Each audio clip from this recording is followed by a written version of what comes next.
Hello বন্ধুরা, thumbnail তো দেখে বুঝতেই পেরে গেছো কোন মাছ কাটার পদ্ধতি তোমাদের সঙ্গে শেয়ার করছি। এটা হচ্ছে কুচে মাছ। কুচে মাছ কিন্তু শিঙি, মাগুর, কই থেকে বিশাল মানে 3 গুণ বলবো রক্ত বেশি। এই মাছ যাদের অ্যানিমিয়া আছে বা যাদের রক্ত কম, এমনি বাচ্চাদের খাওয়া খুবই দরকার। বাচ্চা বুড়ো সবারই কথাই বলছি, কেননা এই মাছ খেলে প্রচণ্ড রক্ত হয়।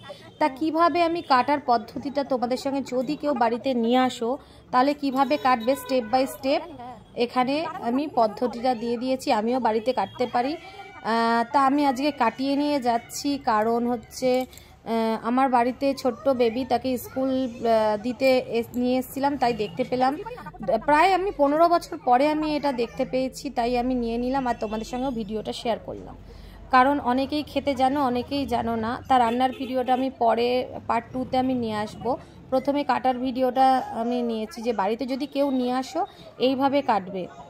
দেখো মাসিটা যেভাবে কাটছে ঠিক এইভাবে কেটে নেবে, আর লেজার দিকটা আর মাথার দিকটা ফেলে দেবে।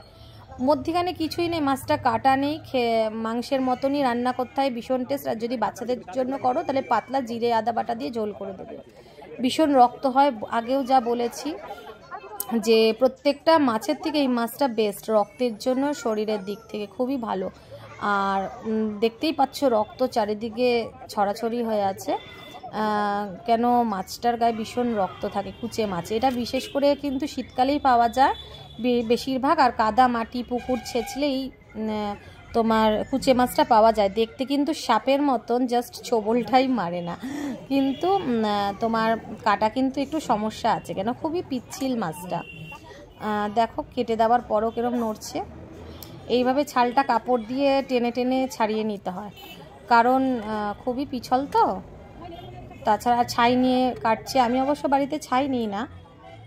এই যে আমার মাছ কাটা রেডি। আর দেখো কুচে মাছগুলো কীরকম জলের মধ্যে ঘুরে বেড়াচ্ছে, দেখো পুরো সাপের মতন না। যদি ভিডিওটা ভালো লাগে অবশ্যই লাইক কমেন্ট করো, আর পারলে একটা শেয়ার করো। টাটা।